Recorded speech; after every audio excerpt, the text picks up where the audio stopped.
My name's Dave DeBow, founder of MoneyPartnerFormula.com, and this show is built for everyday real estate investors who are actively doing deals and looking to scale using other people's money. So if you're an active real estate investor and you want to get featured on this show to talk about your own real estate and capital raising experiences, then just go to daveinterviewsyou.com. Now let's get rolling with this episode, and remember to subscribe for daily interview content. All right, guys, welcome to Property Profits Podcast. I'm your host, Bryce Kaminsky, filling in for Dave Dubois. And I'm sure you've heard about probate, inherited, these foreclosures, the death, downsizing, and divorce of the real estate market, which gets those deeply, deeply discounted properties. Well, today on the show, I've got Steven Howell from StevenHowellMentoring.com, and he's been in the business doing the hard work of helping people navigate the process of probate and inherited properties since 2009. Really excited about the conversation, Steven. Great to have you here. Yes, Bryce. Thank you for having me. It's an honor to be here, and Dave and everyone. So I love what you guys are doing, and just appreciate you having me out, and excited to chat today. So one of my first questions is always like, how did you get started? We were talking a little bit before the show about you migrating from your corporate job into real estate. Give people a little background. Sometimes we start at like how I got started, but let's take it one step back, because there's a lot of people in the corporate world, especially since 2020, that have been reevaluating what they do for income. So bring us to the corporate position, because a lot of times people can get into a job and just, 65, retire. So what motivated you to move out of that and take something that maybe is a little bit risky in a lot of people's opinions? Yeah, Bryce, great question. So kind of my track, into this business, so to speak. I was in college here in Ohio, and so I was studying marketing, so kind of a business mindset. After graduating college, I moved to Northern Kentucky, which is just right over the bridge of Cincinnati, essentially. And I was working at Fidelity Investments, a Fortune 500 company. So I started out there enrolling people into their 401ks, and then got my Series 7 and 63 and all of that stuff, investment licenses. And I worked there for 4 years. And so it was an awesome job out of college. Grateful for it. A lot of connections, a lot of friends. My who is now my wife. It's a big company, so we both landed jobs there. About halfway through my time there, 2 years in, we were, like a lot of people, watching some of those late night infomercials. We were watching the house flipping shows, and just like, man, young in our early 20s, like we, kind of, I used to have a lawn care business before going into college, for all through high school. Always had an entrepreneurial spirit. My dad did a lot of like network marketing, affiliate marketing stuff. So just kind of always been exposed to that. And, so we invested with a friend. I think it was $5,000, $10,000 into one of those like late night courses. And, it kind of was, advertised as the whole business in a box, so to speak. And, taught wholesaling, rehabbing, building your power team, just all the terminology. And we were young, we were hungry, we were meeting with realtors, building the power team, just throwing a lot of spaghetti on the wall. And this was 2009. So I got that job in 2007, worked there till 2011. It's 2009 when we invested into this real estate program. And we were just kind of dinking and dunking around. And I want to say maybe a year or so later, landed our first wholesale deal, and it was like $2,500 at the time. Like, okay, we recouped a little money. But it was also through networking at a RIA meeting, and there was like a couple of subgroups, and connected with somebody that was, at the time I was maybe 24. They were about 30, but had been doing this since they were 18, and they had owned a couple of hundred rentals by a college campus, and also flipped a couple dozen properties a year. And I'm like, man, that just blew my mind. Of, they traveled, we're going to Europe, doing all these different things. And I'm like, man, like when you're all in on something like that, that is what's possible. And so I was going down all sorts of rabbit holes of like, man, how can I, like, throwing a lot of spaghetti on the wall, how can I do something a little different, niche down a little bit, and kind of zig while everyone else is zagging. And so there were a couple of marketers in the real estate space. It's nowhere near like it was now. So there was like kind of like a national guy that I had heard about like inherited properties and was kind of like piecing a few things together. Like, man, this heard about the foreclosures and all the different things, but I'm like, maybe there's something to this probate thing. So long story short, after striking a relationship with this individual, they had a pretty strong hold on the market, but were expanding to an additional market in Columbus, Ohio, 2 hours away from Northern Kentucky. And, there was an opportunity for me to kind of go full time with them and kind of lead their acquisitions. And so it was a massive decision because that was the year I got married, 2011. So through a lot of conversation, we were both on board. I left Fidelity Investments, Fortune 500 company, went with this private investor and led their Columbus acquisitions division. And a big thrust of our marketing, not the only thing, but a big thrust was probate, and that's where I was able to kind of take what they were doing, put my own spin on it, and just over the course of a couple of years, kind of craft a powerful system of kind of how to focus and niche down. And so that kind of took me through my first 50, 100 deals, somewhere in that range, and really, kind of expanded things for me. So, and then after that, I, kind of branched off on my own and have been doing it ever since. So long answer, but that's kind of my trajectory into this business, so to speak. Yeah, because you could have probably stayed at that insurance company and been perfectly content in a certain thing, but it's like the bug snapped. You've been watching the late night TV. I mean, if you were so satisfied with Fidelity at what you were doing there, you probably wouldn't have been enticed by the late night television going, hey, you could do something with real estate. So when you look at the business of probate, we've got an interesting, I don't know if you ever think about this, but I was born in 84 and you might have been born in somewhere in the 80s or maybe Very close. Yep. Yep. right. There's a generational event happening. It's coming, it's on the horizon where there's going to be, my parents are in their 60s. Some people, had kids when they were later and now they're in the 70s. And there's my grandparents' generation are getting up into the 80s and stuff like that. So there's going to be, just like they keep talking about this wealth transfer, right? And here in Yeah. Canada, they're talking about taxing the boomer wealth transfer.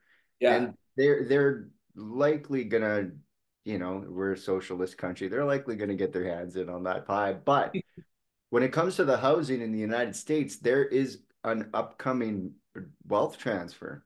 There's a generation because our grandparents and our parents had like a 20-year gap, and then it seems to be expanding, like I don't know how old you are today, but do you have kids yet? I do. Yeah. We have two girls, 6 and 4, and I'm in At my what late 30s. age? So Yeah. yeah, Yeah, what age did you have your first child? 32.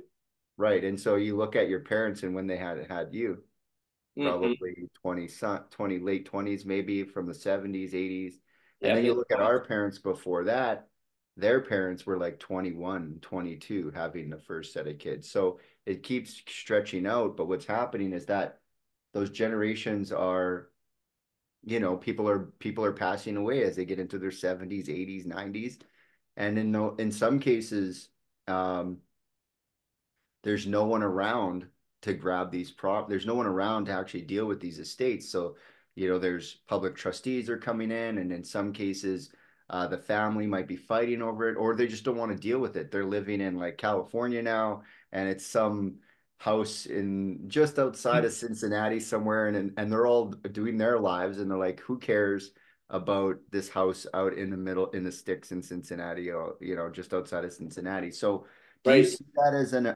emerging event? Are you counting on that? Are you looking at that? Or is it just a 365-day business of probate?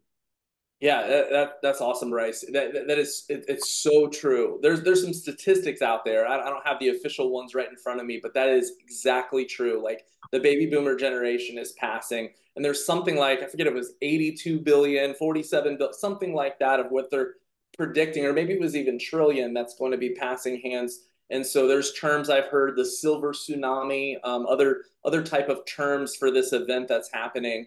And so that is definitely kind of the thought behind probate. And another thing, that there's a handful of factors that in 2010, 2011, when it was kind of becoming on my radar of like, damn, there's something here. And then now looking back in 2024, kind of from that vantage point, I like it because a lot of these houses are paid off, so there's no mortgage on the house, so there's a lot of equity. A lot of these houses are very dated. There was one property we were just working with. Two sisters called me from one of the letters I sent out. Their mom, it was in a great zip code right around the corner from where my wife and I live. We love this little pocket. It's perfect for flipping. And and her mom lived in the house for 51 years. It's a brick house. She was a big smoker though, and thing it was like you stepped into a time capsule. And her and her sister was like, we just want to be done with this. Like, we have our own residences. We want to kind of pay off some of the attorney fees for going through the probate process. We are invested in our own kids right now. We just kind of want to be done. And so, the properties are paid off. They're dated. A lot of times, yes, the family lives out of town or out of state. Those are very, very hot ones. My first $25,000 wholesale deal was in Columbus, and the executor, she lived down in Florida. We were bonding over the Ohio State Buckeyes, and it was like a 230K property, fixed up. I ended up getting it for 100, wholesaled it for 125. The rehabber loved me. Like, I will buy so many of these. And it was a win for that executor. She just needed 100 out of it, and the property needed a lot of work and that type of thing. Also, what I find to be kind of unique about it is there's a lot of confusion around probate. So sometimes it doesn't fully insulate it from competition. I'd be lying if I said that. But there's a lot of people that are like, well, doesn't the probate process take a little while? Or like, I don't know all this legal jargon, or maybe how to communicate with these attorneys or executors, or the legal steps. So like, I don't know, or it might be a little difficult in some counties or areas to get their records. So I don't know. So there's a lot of like misconceptions around probate that sort of protect it from other types of lead sources. And I do like that because ultimately it is a little bit less competition. And then the other thing is it's just a manageable amount of leads. Like when I was doing this in Columbus, there was about 34, 35, excuse me, records every single week. Here now, I'm doing it in Ohio as well. And I do it in 5 counties, and I get around 50 probate cases a week, sometimes 40. So I have anywhere from 160 cases, 200 properties really that I'm interested in making an offer on. And so it's not like one of these lead sources where you have to hire a million cold callers and be doing 10 and 20,000 dials or sending out 10,000 postcards. You're working 100 to 200 records a month, and you're not going to be the best fit for every one of them. But if you can do one or two large spread deals that are twice or three times the size of the typical deal, I mean, it's awesome. So I like going deep and not wide. And so that was just back to what you were talking about. Yes, I definitely see that event, like what you said, our parents, grandparents, that is happening for sure.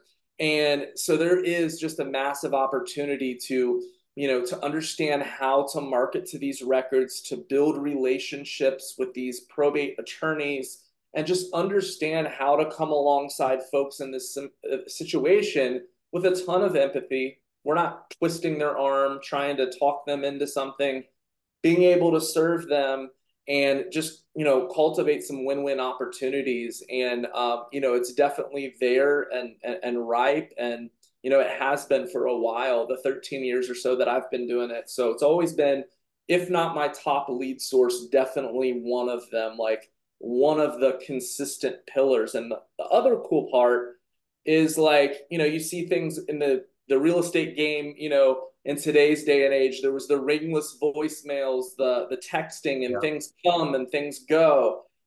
The way that it kind of crafted this marketing system, even when I was kind of doing acquisitions under the wing of a mentor and kind of built my own little system around it, I haven't changed it all that much in the last 13 years. We reach out via mail, via email, and via phone call, and it's just kind of consistent. And that was back in 2009, 2010, 2011, after the market crashed. So in a cold market is when I kind of entered, just when it was barely starting to uptick after the crash in '08. And then all the way through, now it's been just like one of those like weird, like I call it old Mr. Reliable. It's just been kind of a consistent pillar. It's not something that's going to do 50 deals a year. You're not going to do 5 deals every single solitary month, but if you can do 10 or 15 kind of like larger spread deals, man, it's a great little add-on, to your business. And for those who are doing this part-time, or more interested in building more of a lifestyle business, it's something you can niche down and do like 10, 15 hours a week, and kind of, less is more type marketing approach. So yeah. Well, the other thing I like about the inherited houses or the probate houses, because I end up stepping onto those things when I'm doing driving for dollars and I'm sending out letters to these houses that are a little run down, and you're like, well, why isn't the grass cut, etc. Well, it's actually in probate. It's been 3 months, it's been 6 months, however long it takes for that thing to get cleared. How many people are on, how many siblings are fighting over 50 grand, a $50,000 house, Yeah, and they're still no closer.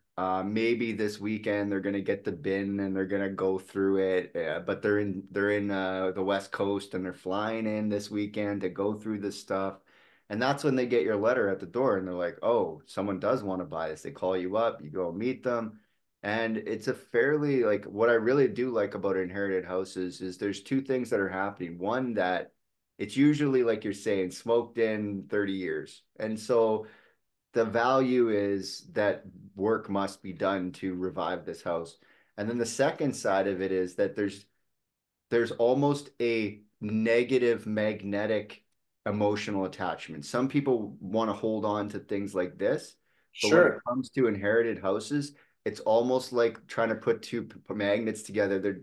They're trying to get away from this thing. It's like ghosts of the past. They're digging Yes, through the stuff. They're like, we're gonna take the old records, we're gonna take the hutch, and then your problem. Like they leave everything and they like that service. The leave what I always say, take what you want, leave what you don't. I don't care. I'm going to be bringing a bin here anyways. So that's don't worry it, about the man. garbage removal, but I need the price. I need the right price. And they're Yes. usually amenable to that. So when you look at what you've been doing over the last,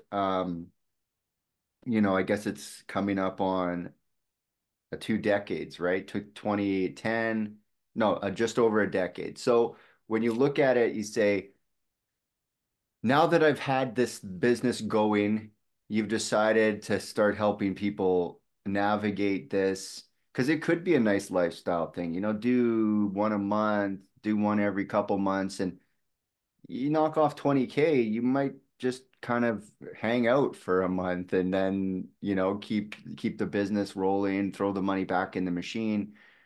Um, how do you balance the training company and your active acquisitions? Yeah, that's an awesome question, Bryce. And I love, man, the analogy of I've been doing this a long time, talking about probate a long time, but I love that you're exactly right. I found that to be true, and it's interesting. Some of the exact lines that you shared are exact phrases I will use with the family as that are going through their family heirlooms and stuff.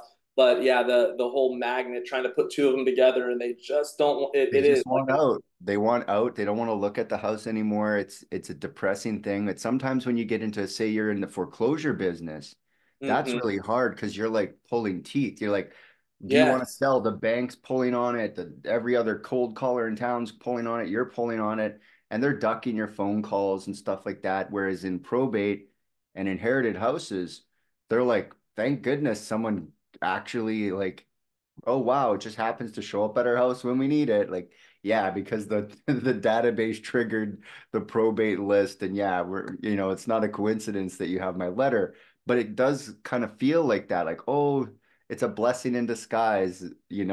Steven's letter showed up at my house 2 weeks after we needed it. Absolutely. And yeah, so to answer your question, like, so kind of how the whole like coaching consulting business formed, I had people reaching out like, Steven, how are you doing these like larger spread deals? I've heard you talk about inheritance deals. I'm doing these little 5K wholesale deals. Like you're doing 25, 30K wholesale deals. And this was kind of back in, 2011, 2012, before larger spread stuff started to kind of come out and how to do that. And so it just kind of onesie twosie organic. I was like, yeah, I'll kind of, people in different markets, like I'll help you through your first couple of deals. And so, and then at the time, I also had an interest in marketing, and I was kind of studying, and I saw like, man, I really do love helping folks with this. And so there was an individual that was like, is if you're thinking about doing a consulting business, there are a lot of people out there, doing sort of stuff like that. So his number one tip was share your best stuff. Like prove to people you can actually help them by literally sharing your biggest secret. Like just tell them everything. And if it resonates, it is going to be powerful. And so something just, I don't know, resonated in my heart with that. And so this is 2014, late 2014. I turned on the camera. I look back at this video. The lighting is horrible. It looks like I'm Yeah, in my mother's basement or something. Like, I mean, 720p, like probably not even widescreen. The camera, things have really, the quality has really changed. But you know what I love about that story is that it got done. That's right. That's right. And man, so I went on like broke every rule in like marketing, so to speak. Like instead of a short little video, it was an hour and 46-minute video. But I just poured my heart out and shared my biggest probate strategies for an hour and 46 minutes. And I did maybe a little pitch at the end or something. And that thing just started to go viral. And I think up to today, maybe it has like 188,000 views or something. And it was about 10 years ago. And so, like, anyways, long story short, how do I split my time between the two businesses? So I still do this local business to this day.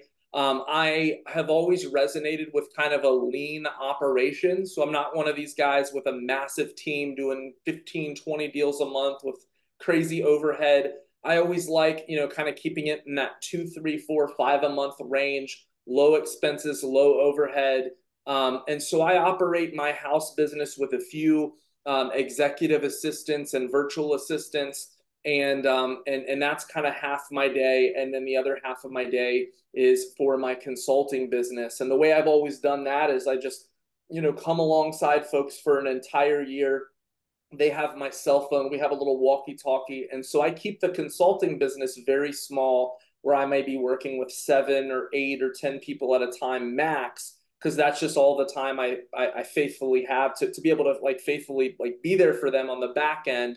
And so that has just been a nice little combo for me, this house business that I continue to operate. And then I have a couple of mentees, and we have a little walkie-talkie app, and they have my cell phone, and I'm just kind of helping them. So kind of block off typically my afternoons to kind of help them, and then I'm working my own deals with my assistants and stuff like that. And so and then I have a wife and 2 young kids at home. So it's definitely busy, but it's also neat. I learn a lot of stuff from different, mentees asking questions of like, it forces me to up my game of like, oh, that's an interesting thought. Or I've had a couple people ask me the same question. Like that is, I need to be clearer about that. And it Mhm. just, you uncover things that, from different vantage point. So anyways, man, long answer there, but great question. Well, I find too that the unboxing of what you've already learned keeps you sharp because like you got a new mentee come on and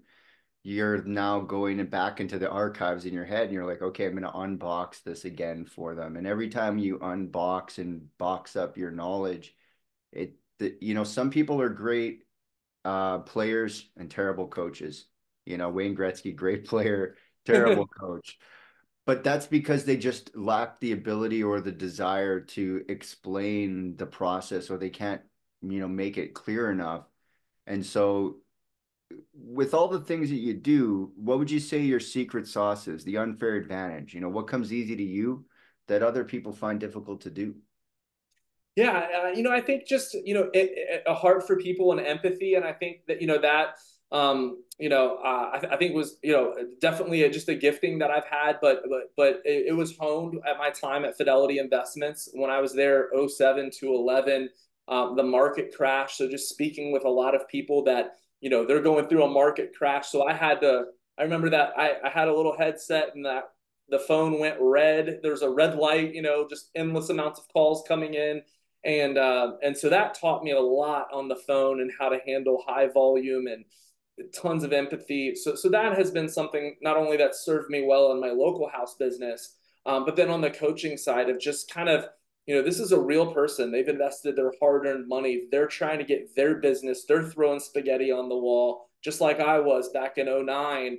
And they want to zig while everyone else is zagging. They understand the power of like niching down. And so just being able to kind of put myself back in those shoes and just explain things from kind of a lot of angles and just try to challenge myself to just make it clearer and make it clearer. And then, like you said, it kind of makes you sharp and keeps you fresh. And so that has definitely been, something that I've really enjoyed on the coaching side that, necessarily didn't think ahead of time, that I would, but it's been neat. So. Yeah. I mean, there's some people who just don't care for it either. They're just like, I just want to do real estate. I want to like buy and sell houses. I want to have like a more private existence. Oh And yeah. so, yeah, I mean, it's not for everyone, but I learned from a mentor, and I think it really does collapse the time frame. So, what would you say to Yes. someone who's on the fence about mentorship, who's thinking, "Oh, I don't know. I'm just gonna figure it out myself." YouTube University. What would you say to someone who's thinking about going one way or the other? Yeah, Bryce, you said it, collapsing time frames. So I don't think there's anything wrong with going at it hard yourself, because there are folks that do that, and it's like, Mhm. man, more power to you. For me, I feel like it's a massive opportunity where you kind of get in that paralysis by analysis mode, over analyzation, and you get too comfortable watching too many videos, too many opinions, and you start kind of going in so many directions. So there is power in speed in this business, and there is power in collapsing those time frames. You're not going to eliminate every mistake, but if you can eliminate a lot of the catastrophic mistakes and just have that extra voice of reason, that extra eyes on maybe some of your deals, and kind of role playing through different challenges. Because man, what happens when you're following the process and then like every deal presents, there's 1,000 different scenarios that come up, and just having that little voice on your shoulder that's like, oh, here's how we kind of walk through that. It just gives you this insane extra confidence, and now Mhm. you're practicing winning as opposed to being like, well, that didn't work, that didn't work, that didn't work. Now you have this habit of losing. So I've seen it work truthfully both ways, but I am a big believer in and getting that mentor. And so I was just giving a presentation at my local investment club, and like I'm not a big fan of investing a ton of money out of the gates. Like I like to have lean systems and get into profit mode pretty darn quickly, because it's really easy to kind of get that warm blanket of education and just watch another course, another YouTube video, another this, another that. Yeah. But and tinkering with pretty logos and fancy websites and a million automations to your CRM system, instead of just doing the uncomfortable thing of like sounding like an idiot on the phone and having that conversation and getting outside of your comfort zone. And I've always been a little bit introverted. And so, forcing myself out of that comfort zone. So, I would say, so in this RIA presentation, I was talking about, in the beginning, I think if you're investing any money, it shouldn't be on fancy business cards, Instagram, Facebook, pretty logos, CRM systems, all this stuff. It should be on marketing, whether that's direct mail, cold calling, whatever.